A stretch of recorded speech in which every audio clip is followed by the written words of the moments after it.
আজকে আসছি এখন ক্লাস 12-এর একটি চ্যাপ্টার, যার নাম আমরা লিখেছি তড়িৎ চুম্বকত্ব, ইংরেজিতে যেটাকে আমরা বলি ইলেকট্রোম্যাগনেটিজম।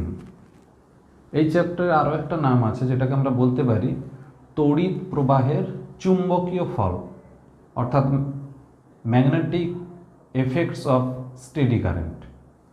সোজা কথায় তড়িতের সঙ্গে চুম্বকের একটা সম্পর্ক, তড়িৎ প্রবাহের ফলে চুম্বকত্ব বা চুম্বক ধর্মের সৃষ্টি বা চুম্বক সম্পর্কিত বিভিন্ন ঘটনার সৃষ্টি, এটাই হলো তড়িৎ চুম্বকত্ব, ইলেকট্রোম্যাগনেটিজম। তো আমরা এক একটা অংশ ধরে ধরে আসছি। প্রথমেই বলে রাখি, প্রবাহী তড়িৎ স্থির তড়িতের পর, মানে ইলেকট্রোস্ট্যাটিক্স এবং কারেন্ট ইলেকট্রিসিটির পর আমাদের এই অংশটি আছে। এই অংশটার ক্ষেত্রে গুরুত্বপূর্ণ হচ্ছে থিওরিটিক্যাল যে ব্যাপারটা, অনেক কিছুই মেমোরিতে রাখতে হয়। প্রচুর ইম্পর্ট্যান্ট চ্যাপ্টার এবং প্রচুর বড় চ্যাপ্টার। বেশিরভাগ স্টুডেন্টই এই চ্যাপ্টার এবং এর পরবর্তী যে দুটো চ্যাপ্টার আছে অনেকটাই ভয় পায়। আমি একদম খোলামেলাই বলি, আমি এই যে ক্লাস করছি, এই ক্লাস যদি রেগুলার কেউ দেখার পর সেই অংশটুকু খাতায় লিখে এবং পাশে বই রেখে রেডি করে নেয়, মুখস্থ করে নেয়, তাহলে এর মতো ভালো ইন্টারেস্টিং চ্যাপ্টার আর পাবে না। কারণ বাস্তব জীবনে আমরা জানি যে ম্যাগনেট ব্যাপারটাই খুব ইন্টারেস্টিং। যাই হোক, আমরা ম্যাগনেট বা চুম্বক সম্পর্কিত যে প্রাথমিক ধারণাগুলো আছে সেটাতে আমরা আসি। একদম ছোটবেলা থেকেই পড়েছি যে এই চুম্বক কী বা ম্যাগনেট কী, এটা যদি বুঝতে হয় বা এর যদি সংজ্ঞা বা ডেফিনিশন দিতে হয়, তাহলে অবশ্যই আমরা এর প্রপার্টিজ মনে রাখবো, মানে ধর্ম মনে রাখতে হবে। তো চুম্বকের কী ধর্ম? না, আমরা জানি চুম্বকের ধর্ম হলো আকর্ষণ বিকর্ষণ। সে তড়িতে যেরকম ছিল সমজাতীয় আধান পরস্পরকে বিকর্ষণ করে, বিপরীত জাতীয় আধান পরস্পরকে আকর্ষণ করে, এখানেও তেমনি আমরা বলবো যে চুম্বকের সমমেরু পরস্পরকে বিকর্ষণ করে, বিষম মেরু বা বিপরীত মেরু পরস্পরকে আকর্ষণ করে, একই কনসেপ্ট। তাহলে একটা আকর্ষণ বিকর্ষণ ধর্ম। আর একটা আছে যে কোনো চুম্বকের দুটো তো মেরু থাকে। তো আমরা যদি সেই চুম্বককে বাধাহীনভাবে ঝুলিয়ে দিই, মানে কোনো রকম কোনো জোর করে তাকে আটকাবো না, অর্থাৎ কোনো রকম কোনো ফোর্স দেব না, ড্যাম্পিং ব্যাপারটাই থাকবে না, যদি এই রকম বাধা না দিই, তাহলে সেই চুম্বক, দণ্ড চুম্বক হোক, চুম্বক শলাকা হোক, বিভিন্ন কিছু যেগুলো আমরা ছোটোবেলা থেকে পড়ে এসেছি, সবসময় কিন্তু উত্তর দক্ষিণে মুখ করে থাকে। অর্থাৎ বাধাহীনভাবে কোনো ম্যাগনেটকে যদি আমি ঝুলিয়ে রেখে দিই ফ্রিলি, তবে সে উত্তর দক্ষিণে মুখ করে থাকবে, অর্থাৎ তার উত্তর মেরু উত্তর দিকে মুখ করে। এই জন্য এটাকে অনেক সময় বলা হয় উত্তর সন্ধানী মেরু, মানে উত্তর মেরুকে খুঁজছে। আর দক্ষিণ মেরু, অর্থাৎ যেটা সাউথ পোল, সেটাকে আমরা বলি দক্ষিণ সন্ধানী মেরু, দক্ষিণ দিকে মুখ করে থাকে। এই ধর্মটা কিন্তু আমরা যে কোনো চুম্বকেরই দেখতে পাবো। তাহলে একটা জিনিস ক্লিয়ার হলো যে চুম্বক কাকে বলবো না, যে সমস্ত পদার্থের আকর্ষণ বিকর্ষণ ধর্ম এবং দিক নির্দেশক ধর্ম দুটোই থাকতে হবে, তাকেই বলবো আমরা চুম্বক বা ম্যাগনেট। এবার আসছে এই ম্যাগনেটের যে দুটো প্রপার্টি আমরা দেখলাম, আবার বলছি একবার, যে একটা অ্যাট্রাকশান রিপালশান প্রপার্টি, মানে আকর্ষণ বিকর্ষণ ধর্ম, আর একটা হলো দিক নির্দেশক, অর্থাৎ এ সবসময় উত্তর দক্ষিণে মুখ করে থাকবে। এই প্রপার্টিটার উপর ডিপেন্ড করেই কিন্তু চুম্বকের অনেক কিছু বাস্তব ঘটনা আমরা দেখি। এবার আমরা সেই চুম্বকের দুটো যে ভাগ, একটাকে বলবো প্রাকৃতিক চুম্বক, আর একটাকে বলবো কৃত্রিম চুম্বক, অর্থাৎ একটা রিয়েল আর একটা হলো আর্টিফিশিয়াল। তো যেটা রিয়েল বা প্রাকৃতিক চুম্বক, সেটা অ্যাকচুয়ালি আমরা প্রকৃতি থেকে পাই। অরিজিনালি এই চুম্বকটা আমরা প্রকৃতি থেকে পাই। সেটা আঁকাবাঁকা আকৃতির হতে পারে, ছোট বড় হতে পারে, মানে সার্টেন শেপের নয়, নির্দিষ্ট আকৃতির নয়, যেটা আমরা একদম খনি থেকে যখন লোহা খুঁজতে যাই তখন আমরা পেয়েছিলাম, সেটাকেই বলছি প্রাকৃতিক চুম্বক। আর কৃত্রিম চুম্বক মানে আমরা কৃত্রিম উপায়ে যে চুম্বকগুলো তৈরি করব। তাহলে পরিষ্কার বোঝা যাচ্ছে যে যেটা রিয়েল যে ম্যাগনেট মানে প্রাকৃতিক যে চুম্বক, সেটাকে আমরা মানে সেই চুম্বকের যে প্রপার্টিগুলো আমরা কিন্তু চেঞ্জ করতে পারবো না, বা আমার ইচ্ছে অনুযায়ী বাড়াতে বা কমাতে পারবো না, সেটা কিন্তু আমরা কৃত্রিম বা আর্টিফিশিয়ালের ক্ষেত্রে করতেই পারি। সেগুলো আমরা ডিটেলস যাবো একটা একটা করে। এবার আসছে এই যে কৃত্রিম চুম্বক, এর শেপ আমরা যেমন খুশি দিয়ে দিতে পারি, যেহেতু আমরা তৈরি করব, সেই শেপের উপর ডিপেন্ড করে নামগুলো বলা হয়। যেমন এইরকম একটা শেপের যে ম্যাগনেট, এটাকে বলবো আমরা বার ম্যাগনেট বা দণ্ড চুম্বক, NS, দণ্ড চুম্বক।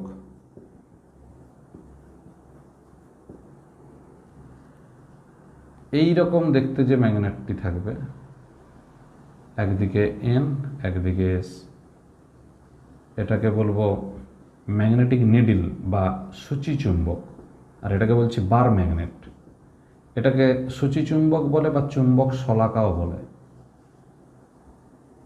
আর যেটা লাগে একটু বেশি বেশি, সেটা হলো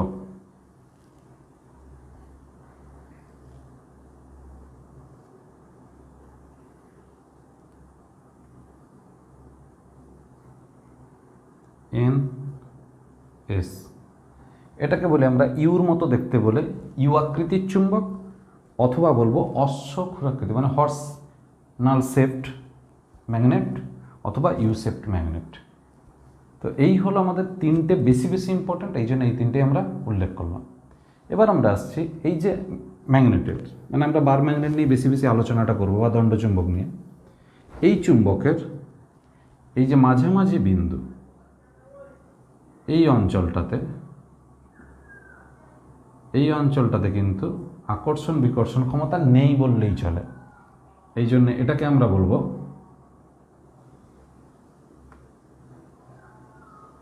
নিউট্রাল রিজিয়ন, বা ওটাকে বলে নিরপেক্ষ অঞ্চল বা উদাসীন অঞ্চল। নিউট্রাল রিজিয়ন,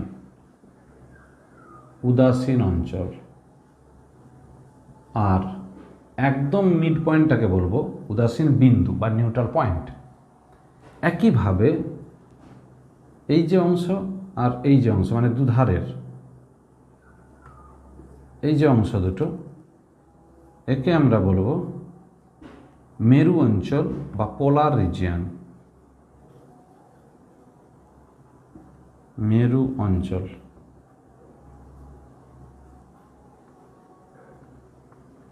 পোলার রিজিয়ন। এই তাহলে এই দুই ধরনের অঞ্চল আমরা দেখছি। আচ্ছা, একটা দণ্ড চুম্বক,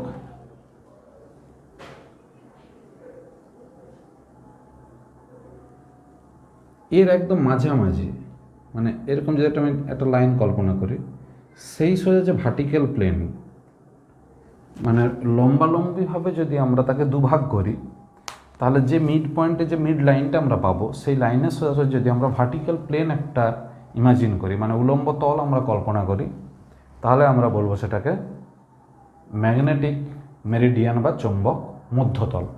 এটাকে বলা হয় ম্যাগনেটিক মেরিডিয়ান বা চৌম্বক মধ্যতল। এই টার্মগুলো আমরা কেন আলোচনা করছি না, এগুলো পরে পরে আমরা বলবো।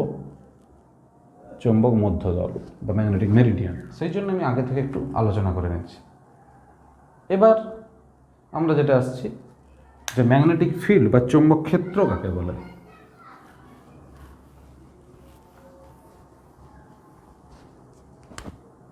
ম্যাগনেটিক ফিল্ড, এটাকে খুব ইজিভাবে পড়তে, মানে জটিল হয়ে গেলে একবার ভয় যদি এর মধ্যে এসেছে তাহলে কিন্তু ভয়ঙ্কর। ম্যাগনেটিক ফিল্ড মানে চৌম্বক ক্ষেত্র, একদম জাস্ট তড়িৎ ক্ষেত্রের মতো। আমি এখানে একটা ম্যাগনেট রাখলাম, মানে চুম্বক রাখলাম। এই চুম্বকের আকর্ষণ বিকর্ষণ ক্ষমতা যতদূর পর্যন্ত ছড়িয়ে থাকবে, সেই রিজিয়নটা, সেই অঞ্চলটাকে বলবো আমরা ম্যাগনেটিক ফিল্ড। এবার মনে রাখতে হবে তাহলে ম্যাগনেটিক ফিল্ড কত দূর পর্যন্ত।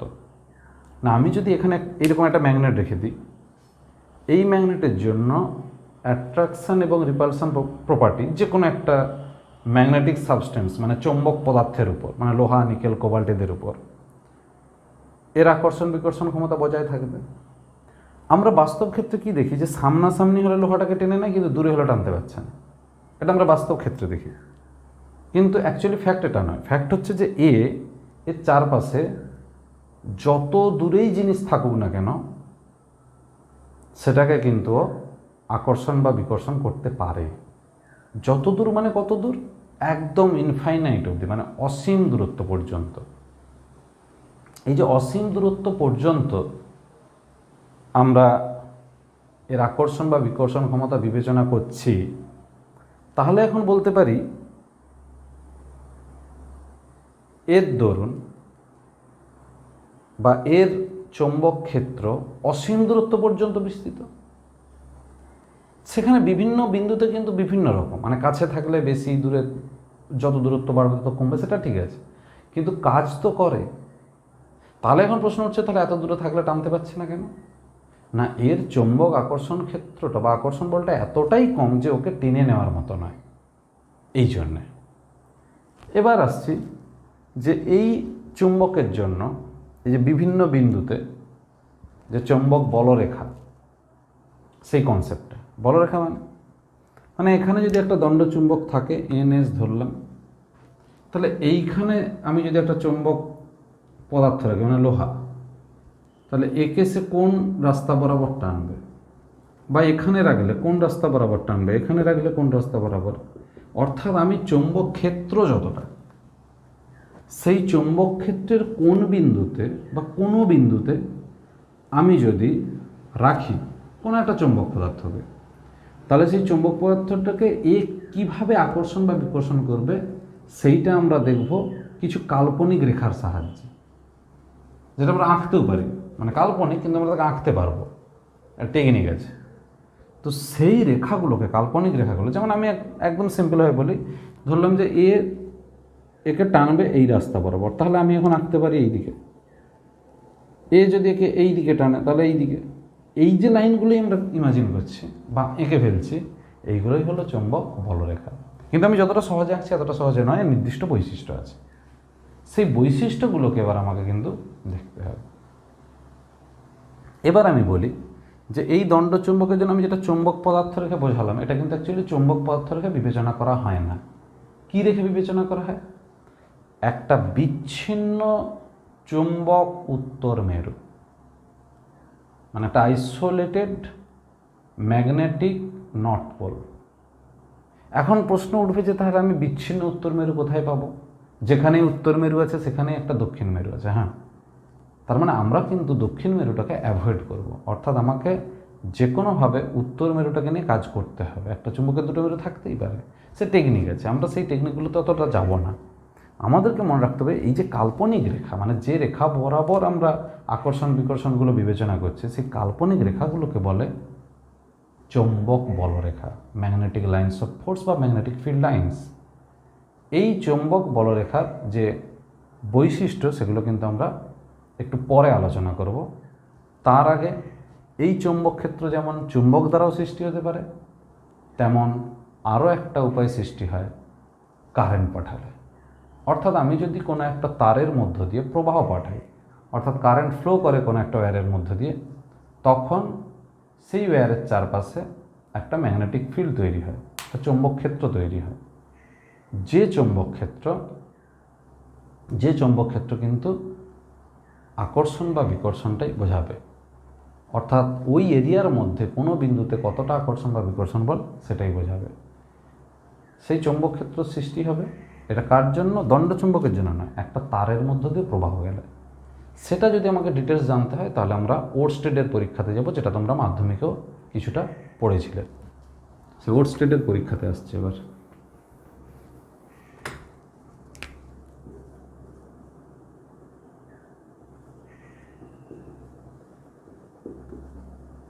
ওরস্টেডের এক্সপেরিমেন্ট, ওরস্টেডের পরীক্ষা খুব সিম্পল পরীক্ষা ছিল।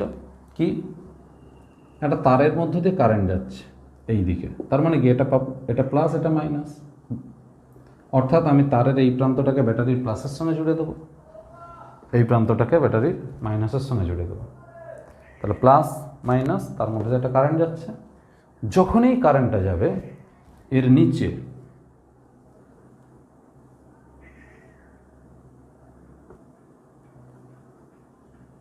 একটা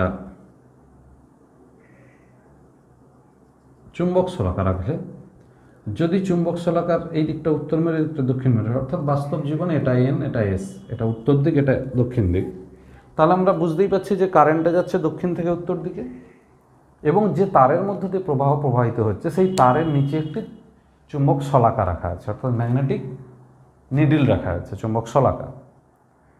তো যখনই এই প্রবাহটা এই দিক দিয়ে যাবে তখন এই শলাকার উত্তর মেরু বাঁ দিকে, মানে উত্তর দিকে মুখ করে থাকলে বাঁ দিক, তাহলে এটা যদি আমি উত্তর দিক ধরি তাহলে এই দিকে যদি প্রবাহ যায় তার নিচে থাকা যে চুম্বক শলাকাটা সে বাঁ দিক। বাঁ দিক মানে উত্তর দিকে মুখ করে দাঁড়ালে বাঁ দিক হয় পশ্চিম দিক, অর্থাৎ পশ্চিম দিকে ডিফ্লেক্ট হবে, বিক্ষিপ্ত হবে। এটা ওরস্টেডের পরীক্ষা দ্বারা প্রমাণিত, অর্থাৎ ওরস্টেডের পরীক্ষা ব্যবস্থা এটাই ছিল। এবার এই পরীক্ষা করার সময় ওরস্টেড আরও কিছু লক্ষ্য করেছিলেন। কীরকম? উনি দেখেছিলেন যে যদি আমি এই প্রবাহটাকে উল্টে দিই, মানে এদিকটা প্লাস এদিকটা মাইনাস করে দিলাম, তখন এই উত্তর মেরু যেটা পশ্চিম দিকে ছিটকে গিয়েছিল সে এখন পূর্ব দিকে ছিটকে যাচ্ছে। অর্থাৎ নর্থ পোলের ডিফ্লেকশনটা আগে যেটা ওয়েস্ট সাইড হয়েছিল এখন সেটা হয়ে যাবে ইস্ট সাইডে, due to current in opposite direction. আর উনি কি লক্ষ্য করলেন? যদি আমি শলাকাটা তারের কাছাকাছি দিয়ে যাই তাহলে ডিফ্লেকশনটা বেশি হবে এবং স্পিডে হবে, যদি আমি দূরের দিকে নিয়ে যাই তাহলে কম হবে এবং ধীরে ধীরে হবে, কারণ এফেক্টটা কমে যাচ্ছে। যদি আমি তারটাকে নিচে নিয়ে যাই, ম্যাগনেটিক নিডল বা চুম্বক শলাকাকে যদি উপরে রাখি, তখনও দেখা যাচ্ছে যে এই অবস্থায় যে কারেন্ট, এই অবস্থায় যে ডিফ্লেকশন হয়েছিল, এন মেরুর যে বিক্ষেপ হয়েছিল সেটা কিন্তু উল্টে যাচ্ছে। অর্থাৎ আমি কারেন্ট পাঠাবো দক্ষিণ থেকে উত্তর যেমন যাচ্ছে, শুধু তার যেটা উপরে আছে ওটাকে নিচে নামিয়ে দেবো, তখন দেখা যাবে যে এন মেরু ইস্টের দিকে অর্থাৎ ডান দিকে ডিফ্লেক্ট হচ্ছে। আর কি, কারেন্ট যখনই অফ করে দেবো তখনই ডিফ্লেকশন জিরো, অর্থাৎ যেমন ম্যাগনেটিক নিডল ছিল উত্তর দক্ষিণ বরাবর মুখ করে তেমনই থেকে যাচ্ছে। যদি কারেন্ট এবং পজিশন, অর্থাৎ তারটাকে আমি নিচে নামালাম আবার কারেন্টকেও ঘুরিয়ে দিলাম, তখন আবার এখনকার মতো পশ্চিম দিকেই বাঁকবে। এই যে কথাগুলো বললাম এগুলোই কিন্তু ওরস্টেডের পরীক্ষার ফলাফল। এটাই আবার ওরস্টেডের পরীক্ষার পর্যবেক্ষণ। তাহলে এটাই আমরা লক্ষ্য করলাম, এটাই আমি লিস্ট একটা করে নিলাম। তাহলে কোন দিকে কারেন্ট গেলে কোন দিকে বিক্ষেপ হবে এই কনসেপ্ট আমার থাকলো। ওরস্টেডের পরীক্ষা থেকে তাহলে কি পেলাম আমরা? না, আমরা একটা জিনিস জানতে পারলাম, কোনো একটা তারের মধ্য দিয়ে যদি কারেন্ট যায়, অর্থাৎ কোনো একটা তারের মধ্য দিয়ে যদি প্রবাহ প্রবাহিত হয়, তাহলে অবশ্যই সেই তারের চারপাশে একটা চৌম্বক ক্ষেত্র বা ম্যাগনেটিক ফিল্ড ক্রিয়েট হচ্ছে, তৈরি হচ্ছে। কারণ যদি চৌম্বক ক্ষেত্র তৈরি না হতো তাহলে এই চৌম্বক শলাকা বিক্ষিপ্ত হতো না, কারণ এ তো ম্যাগনেট, এ একমাত্র ম্যাগনেটিক ফিল্ডের দ্বারাই বিক্ষিপ্ত হবে। এই কথাগুলো এবার আমাদেরকে মেমোরিতে রেখে দিতে হবে। ঠিক আছে? এই যে পরীক্ষাটা আমরা দেখলাম এটাতে আমরা কি পেয়েছি, যে তার উপরে শলাকা নিচে থাকছে, তারের মধ্য দিয়ে দক্ষিণ থেকে উত্তরে কারেন্ট, শলাকার উত্তর মেরুর বিক্ষেপ বাঁ দিক। এই কথাটা শুধু আমরা মনে রেখে দেবো। এই কথাটা যদি আমরা মনে রাখতে পারি তাহলে কিন্তু কোন দিকে ছিটকে গেলে কি হয় এই সবগুলো কিন্তু আমরা জানতে পেরে যাব। মানে এই যে উল্টো ডিরেকশানে প্রভাব পাঠালে বা তার অবস্থান চেঞ্জ করলে কোনটাকে সব কিন্তু করতে পারবো। তাহলে আমাদেরকে একটা লাইন মনে রাখতে হবে। ওই লাইনটা মনে রাখার জন্য আমাদের দুটো নিয়ম আছে। একটাকে বলি আমরা অ্যাম্পিয়ার্স সুইমিং রুল, মানে অ্যাম্পিয়ারের সন্তরণ নিয়ম। আর একটা হচ্ছে রাইট হ্যান্ড থাম্ব রুল, ডান হাতের বৃদ্ধাঙ্গুষ্ঠ নিয়ম। একটাতে আছে অ্যাম্পিয়ার্স সুইমিং রুল, মানে অ্যাম্পিয়ারের সন্তরণ নিয়ম। এটা তোমরা পড়েছিলে, দুটোই পড়েছিলে। এখানে বলা হচ্ছে যে কোনো একটা ব্যক্তি যদি দক্ষিণ থেকে উত্তর দিকে সাঁতার কাটে, জলের উপর দিয়ে যদি সাঁতার কেটে যায়, ওই ব্যক্তির উপরে যদি একটা সরু তার বরাবর প্রবাহ যায়, অর্থাৎ কারেন্ট যদি যায়, তাহলে ওই সাঁতার কাটার সময় ওই ব্যক্তির বাঁ হাত যেদিকে প্রসারিত হবে, মানে বাঁ হাতটা যেদিকে ছিটকে যাবে, সেই দিকেই চুম্বক শলাকার উত্তর মেরুর বিক্ষেপ ঘটবে। এইটা একটা মনে রাখার জন্য, মানে আমাদের এই ওস্টেটের পরীক্ষার রেজাল্টটাকে মনে রাখার জন্য এটা একটা নিয়মের মতো বেঁধে দিল, সেই জন্য নাম হয়ে গেল অ্যাম্পিয়ার্স সুইমিং রুল, সন্তরণ নিয়ম। এবার ডান হাতের বৃদ্ধাঙ্গুষ্ঠ নিয়ম কি? ডান হাতের বৃদ্ধাঙ্গুষ্ঠ নিয়ম হলো, যদি আমরা ডান হাতের বৃদ্ধাঙ্গুষ্ঠ ছাড়া বাকি আঙুলগুলোকে আমরা একসঙ্গে রাখি, তাহলে বৃদ্ধাঙ্গুষ্ঠ ছাড়া বাকিগুলোকে একসঙ্গে, এখন যদি এই বাকি আঙুলগুলো, মানে এই 4টে আঙুল একত্রিতভাবে কারেন্টের ডিরেকশান ইন্ডিকেট করে, মানে আমি ধরলাম এই দিকে কারেন্ট যাচ্ছে, ইন্ডিকেট করলো কারেন্টের ডিরেকশান, তাহলে বলছে ওই তারের নিচে থাকা কোনো একটা ব্যক্তির, ওই তারের নিচে থাকা চুম্বক শলাকার উত্তর মেরু কোন দিকে ছিটকে যাবে? যেদিকে বুড়ো আঙুলটা আছে। অর্থাৎ যদি বুড়ো আঙুল, ডান হাতের বুড়ো আঙুল বাদ দিয়ে, মানে বৃদ্ধাঙ্গুষ্ঠ বাদ দিয়ে বাকি আঙুলগুলোকে একত্রিত করি, আগে ব্যাপারটা বুঝে নিতে হবে, তারপর বই পড়লে ক্লিয়ার হয়ে যাবে। ডান হাতের বৃদ্ধাঙ্গুষ্ঠ বাদে বাকি আঙুলগুলোকে যদি আমি একত্রিতভাবে করি, তাহলে এই বাকি আঙুলগুলো যদি তড়িৎ প্রবাহের অভিমুখ নির্দেশ করে, তাহলে বৃদ্ধাঙ্গুষ্ঠ ওই প্রবাহের নিচে থাকা চুম্বক শলাকার উত্তর মেরুর বিক্ষেপ নির্দেশ করবে। অর্থাৎ ঘুরে ফিরে সে একই জায়গায়। মোদ্দা কথা হলো যে আমরা যদি প্রবাহটা পাঠাই সাউথ টু নর্থ, তাহলে ওর নিচে থাকা ম্যাগনেটিক নিডল বা চুম্বক শলাকার নর্থ পোলটা বাঁ দিকে ছিটকে যাবে, মানে ওয়েস্টের দিকে ছিটকে যাবে। এটা হচ্ছে মূল কথা। এটাকে মনে রাখার জন্য দুটো নিয়ম। এবার আসছি, এটা আমরা শুধু নিচে উপর করে বলছি, সাইডে নিলে কি হবে না? তাহলে আমরা যেটা দেখলাম যে নিচে হলে বাঁ দিকে ছিটকে যাচ্ছে, মানে পশ্চিম দিক, উপরে হলে ডান দিকে ছিটকে যাচ্ছে। তাহলে এখন মিল রাখার জন্য এটা বাঁ দিক, এটা ডান দিক, তাহলে এটা কি হবে? নিচের দিক, এরকম নিচের দিক, ডান দিকে, আর এই দিকটাই হবে উপরের দিক। তাহলে এই দিকটা হলো ডান দিক, নিচের দিক, আর এই দিকটা হলো উপরের দিক। তাহলে এইভাবে একটা ফ্লো চালু হচ্ছে, প্রবাহ চালু হচ্ছে। তাহলে আমি যদি দেখি যে এই তারের চারপাশে বিভিন্ন বিন্দুতে কোন দিকে ম্যাগনেটিক ফিল্ড পাওয়া যাবে, সেটার জন্য এবার আমাকে যে চৌম্বক বলরেখা আঁকতে হবে, সেটা আঁকার আবার দুটো নিয়ম। একটা হলো ম্যাক্সওয়েলের কর্কস্ক্রু নিয়ম, আর একটা হলো রাইট হ্যান্ড গ্রিপ রুল। ম্যাক্সওয়েলের কর্কস্ক্রু নিয়ম আমরা আসছি। তাহলে আমরা এখান থেকে কি কি শিখলাম? ওই ফ্লেমিংয়ের ফ্লেমিং বলছি, অ্যাম্পিয়ার্সের সুইমিং রুল এবং রাইট হ্যান্ড থাম্ব রুল। এবার যেটা আসছে আমরা ম্যাক্সওয়েল কর্কস্ক্রু রুল। সেটা কীরকম? বলছে যে আমরা যদি একটা ডান পাকের স্ক্রু, অর্থাৎ রাইট টার্নের একটা স্ক্রু নেই, ওই স্ক্রুটাকে যদি ঘোরাই, আমার হাতের দিকটা থাকা এইরকম, যদি আমি ঘোরাই একটা স্ক্রুকে এইরকম, এই ক্লকওয়াইজ যদি এরকম ঘোরাই, তাহলে স্ক্রু কী হয়? ভেতরের দিকে চলে যায়।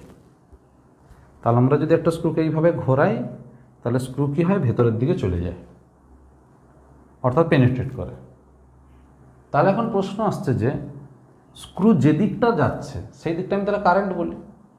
স্ক্রু যে দিকটা যাচ্ছে সেদিকটা কারেন্ট, আর যে দিকটা আমি ঘোরালাম সেটাই হলো লাইনস অফ ফোর্স, বলরেখা।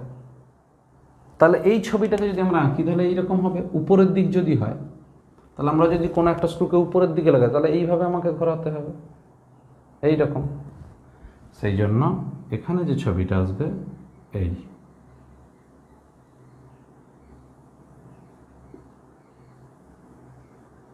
অর্থাৎ উপরের দিকটা যদি প্রবাহ হয় বা কারেন্টের ডিরেকশান হয়, তাহলে এই বিন্দুতে ম্যাগনেটিক ফিল্ড এই দিকে, এই বিন্দুতে ম্যাগনেটিক ফিল্ড এই দিকে, এই বিন্দুতে ম্যাগনেটিক ফিল্ড এই দিকে, এই বিন্দুতে ম্যাগনেটিক ফিল্ড, বিভিন্ন বিন্দুতে চৌম্বক ক্ষেত্রগুলো বিভিন্ন দিকে ডিরেক্টেড হবে, কিন্তু তার একটাই নিয়ম মেনটেন করে উপর দিক থেকে দেখলে মনে হবে অ্যান্টি ক্লকওয়াইজ, নিচ দিক থেকে দেখলে মনে হবে ক্লকওয়াইজ। এটা একটা প্লেনে থাকবে, অর্থাৎ একটা তলে থাকবে। তাহলে উপরের দিকে প্রবাহ তখনই যাবে যদি উপর দিক থেকে মনে হয় যে অ্যান্টি ক্লকওয়াইজ কারেন্ট। এই হলো ম্যাক্সওয়েলের কর্কস্ক্রু রুল বা ম্যাক্সওয়েলের কর্কস্ক্রু নিয়ম। এবার আসছি ডান হাতের মুষ্টি নিয়ম, রাইট হ্যান্ড গ্রিপ রুল, ডান হাতের মুষ্টি নিয়ম। সেটা কীরকম?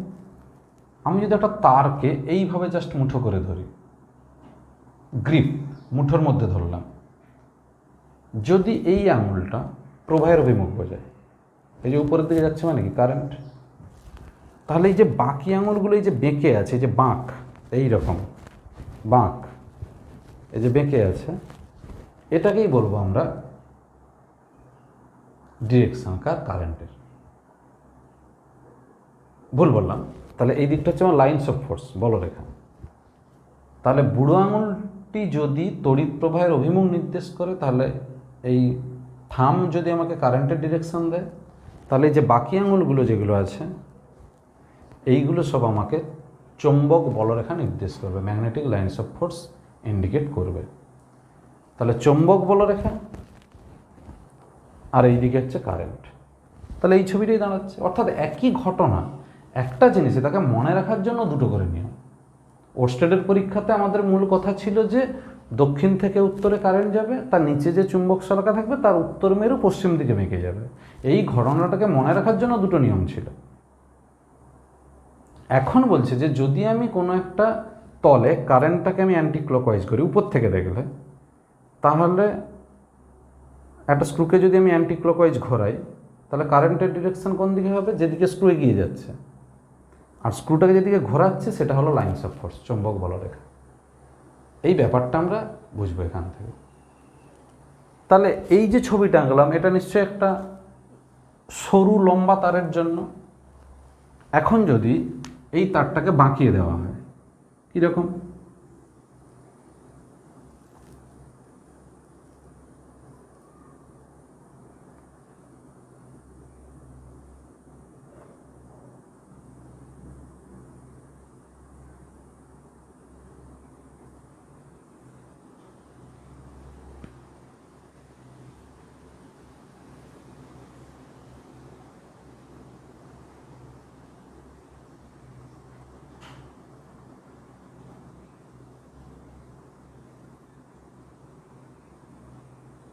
যেহেতু এটা একটা বৃত্তাকার তার বা সার্কুলার ওয়্যার, এই তারের এদিকটা কারেন্ট উঠছে উপরের দিকে, সেই জন্য এটা অ্যান্টি ক্লকওয়াইজ। আর এটা দিয়ে যেহেতু নামছে, সেই জন্য এটা হয়ে গেল ক্লকওয়াইজ। এরকমভাবে আমরা পুরো ছবিটাই এঁকে ফেলতে পারি।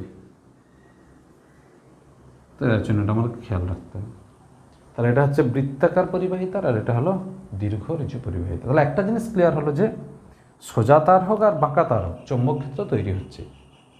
এগুলো সব আমরা চৌম্বক ক্ষেত্রের দিক পাওয়ার জন্য এতক্ষণ যা কিছু করলাম, যে কোন দিকে ছিটকে যাবে। আর শুধু এটুকু বুঝেছি যে কাছে থাকলে মানটা বেশি হবে, দূরে গেলে মানটা কম হবে। কিন্তু এবার আমাকে জানতে হবে যে কোথায় কীরকম মান। সেটার জন্য আমরা যেটা নতুন শিখব সেটা হচ্ছে বায়ো-স্যাভার্ট ল, বায়ো-স্যাভার্ট সূত্র।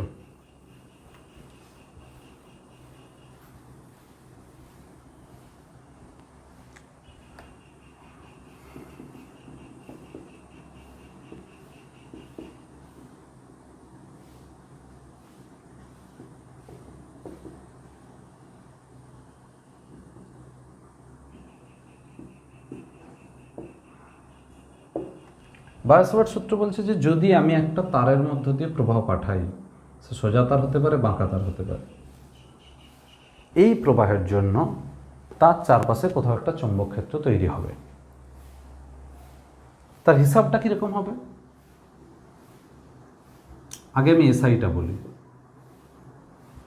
এসআইতে বলছে যে যদি আমি আই কারেন্ট পাঠাই, তাহলে আই কী হবে? অ্যাম্পিয়ার। তাহলে আই ইন অ্যাম্পিয়ার, অ্যাম্পিয়ার ইউনিটে আমি কারেন্ট পাঠাবো। এর একটা ছোট্ট অংশ ধরবো, ডিএল বলবো সেটাকে, ছোট্ট অংশ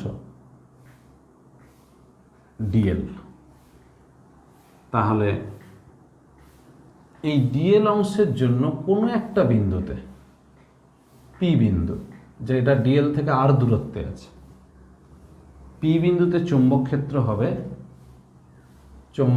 হবে কত, ডিবি। এগুলো সব লেখা আছে। ডিএল ক্ষুদ্র দৈর্ঘ্যকে বোঝালো, আই কারেন্টে বোঝালো, কারেন্টের ডিরেকশন আর এই ডিএল এর ডিরেকশন সেম।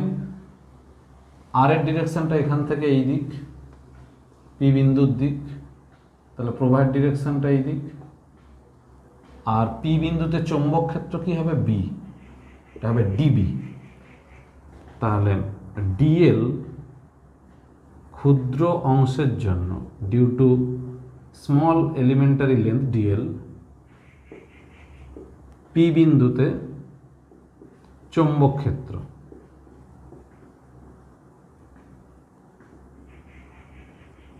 ডিবি সমানুপাতি আই, ডিবি সমানুপাতি ডিএল, ডিবি সমানুপাতি 1/r², আর ডিবি সমানুপাতি সাইন থিটা।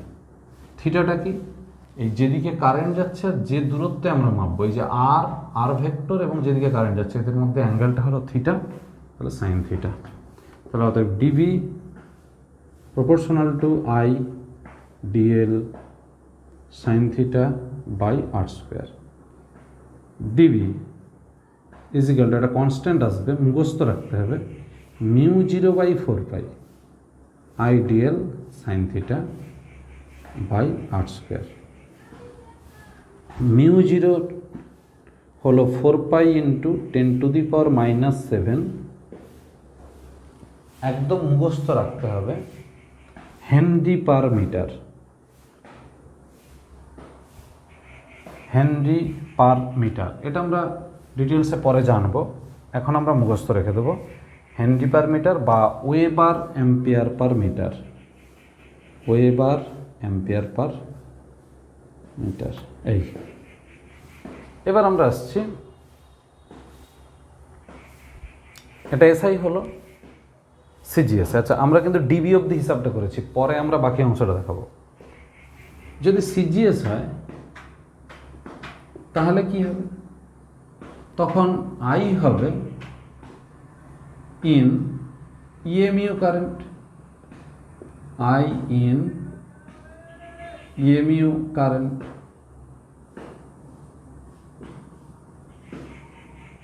তখন বলছে ডিএইচ,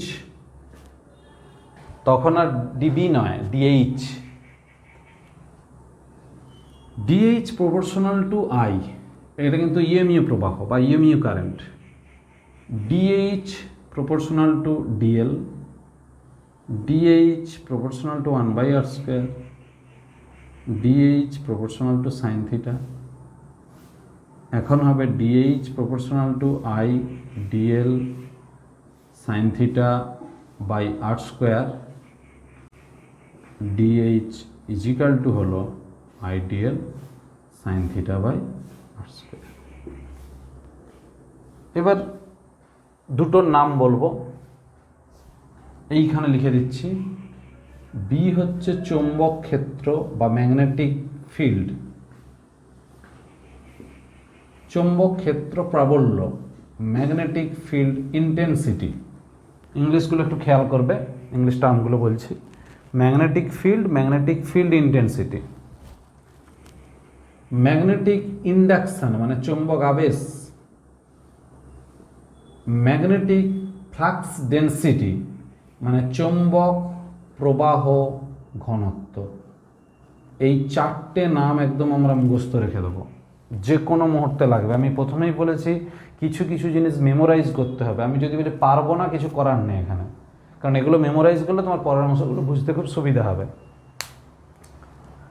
চৌম্বক ক্ষেত্র প্রাবল্য, চৌম্বক আবেশ, চৌম্বক প্রবাহ ঘনত্ব। আরেকবার বলছি একটা না, ম্যাগনেটিক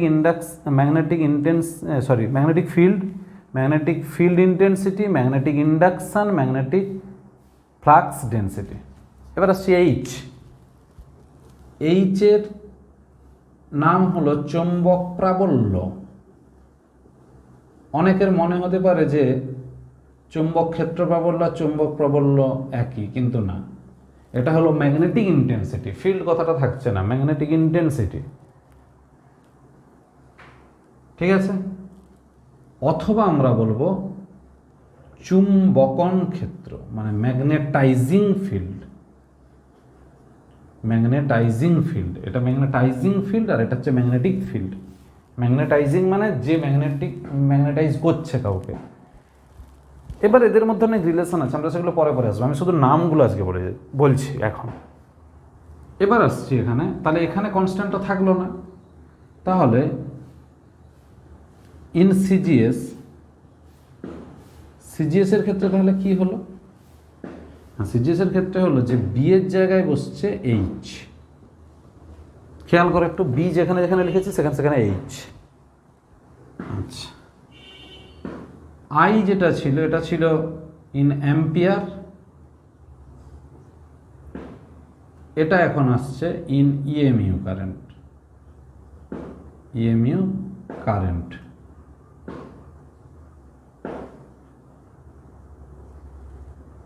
আর একটা μ0/4 পাইটা এখানে হয়ে গেছে 1। এই তিনটে আমাদের চেঞ্জ। আরেকবার বলছি, বি এর জায়গায় এইচ লিখব, আয়ের জায়গায় যেটা অ্যাম্পিয়ার ছিল সেটা ইএমইউ কারেন্টে আসবে, আর μ0/4 পাইটাকে 1 করবো। এই তিনটে যদি আমি চেঞ্জ করতে পারি, আমার পুরো ফর্মুলাটা কিন্তু সিজিএস হয়ে যাচ্ছে। এটা আমি ডিবি অবধি বা ডিএইচ অবধি বলেছি। এবার আমি একটু এই জায়গাটা মুছে দিয়ে লিখি,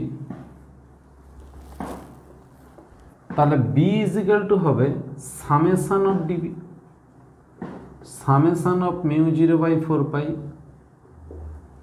I dl sine theta by r square. একইভাবে এইচ সমান হবে summation of dH summation of I dl sine theta by r square. এই হলো বি এবং এইচ। আমরা কীভাবে বের করব? এবার ভেক্টর ফর্মটা লিখব, সে ডিবি দিয়েও লিখতে পারি, ডিএইচ দিয়েও লিখতে পারি, এটা এমন কিছু না, কনস্ট্যান্টটা শুধু চেঞ্জ হচ্ছে। ডিবি ইজ ইকাল টু, তাহলে ভেক্টর ফর্মে যদি লিখি μ0/4 পাই আই স্কেলার, ওটাতে কোনো ভেক্টর বসছে না, সাইন থিটা আছে মানে ক্রস প্রোডাক্ট হচ্ছে, তাহলে dl vector cross r cap. কেন আর ক্যাপ? মানে তার মান হবে 1, তাহলে dl into 1 into sine theta by r square. Dl cross এইটা is equal to dl, r এর মান তো 1, এটা একক vector, dl into 1 into sine theta হয়ে গেল ডিএল সাইন থিটা। এই তাহলে এই হলো আমাদের vector form, μ0/4 pi I dl vector cross r vector হলে এটা হয়ে যাবে আর কিউ, জাস্ট তড়িৎ ক্ষেত্রে যেভাবে বলা হয়েছিল।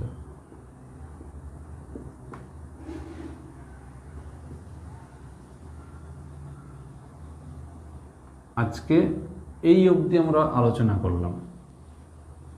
এর এখনও এই বায়োসেভারটার এখনও অনেক কিছু আছে, ডিরেকশন ফ্রিকশন সব কিছুই বলবো। আমরা আজকে জাস্ট একদম প্রাথমিক পর্যায়ে ফোর্সটা আমি কেন দুটো আলাদা করে বলে দিয়েছি, এরকম কোনো বইতে আলাদা করে বলা নাই। কোনো বইতে এসআইটা ধরে করতে পারে তখন তারা ডিবি দিয়ে লিখবে, কোনো বইতে সিজিএস ধরে করতে পারে তারা ডিএইচ দিয়ে লিখবে, যাতে পড়তে গিয়ে সমস্যাটা না হয় সেই জন্য আমি একদম ক্লিয়ার কাট বলে দিলাম এসআই সিজিএস ধরে। শুধু এসআইয়ের বেলা বি ধরবো, সিজিএসের বেলা এইচ, এসআইয়ের বেলা আই অ্যাম্পিয়ারে থাকবে, এখানে ইএমইউ কারেন্ট, এখানে μ0/4 পাই থাকবে, এখানে থাকবে না, মানে 1 থাকবে। আর এটা হলো আমি যখন বি বাই এইচ বের করবো সামেশন, আর ভেক্টর ফর্মটা আমি লিখে দিলাম। আঁকা বাঁকা তার, সোজা তার সবার ক্ষেত্রেই প্রযোজ্য, আমরা ডিটেলসে আসবো পরে। এবং বিএইচের নাম খুব ইম্পর্ট্যান্ট, বাংলা ইংলিশ দুটো ভার্সানেই বলেছি। পরের দিন যেটা শুরু করব এর পর থেকে কি হবে সেটা দেখব, আর চৌম্বক বলরেখার ডিটেলস মানে বৈশিষ্ট্য আমরা জানবো পরের দিন। এত দূর অবধি তোমরা ক্লাসটাকে ফলো করো, এবং আমি বারবার বলবো এই যা হলো এটাকে পুরোটা মেমোরাইজ করো, মানে মনে রাখো, তবে তুমি পরের দিনের ক্লাসটা কিন্তু ভালো বুঝতে পারবে। না হলে মনে হলো যে আজকে দেখলে এটা মনে, মানে নেক্সট দিন যখন নেক্সট ক্লাসটা দেখবে কিছুই মাথায় আসবে না, একদম এগুলোকে বুঝে না। যদি কোনো অসুবিধা হয় আমার নাম্বার তো দেওয়াই আছে, হোয়াটসঅ্যাপ নাম্বার ইউটিউব চ্যানেলের যে কমেন্ট বক্স আছে সেখানেও দিতে পারো। ওখানে আমাকে ইন্ডিকেট করো, যদি ফোনে আলোচনার দরকার হয় আমি অবশ্যই কথা বলবো। আর যদি ভালো লাগে একটু লাইক করবে, বন্ধুদেরকে শেয়ার করবে, আর অবশ্যই সাবস্ক্রাইব বাটনটা প্রেস করে রাখবে, তার সঙ্গে বেল আইকন। পরবর্তী ভিডিও এর পরের একদম এই চ্যাপ্টার ফুল বা তার পরবর্তী অংশ পুরোটাই চলতে থাকবে। ভালো থাকবে।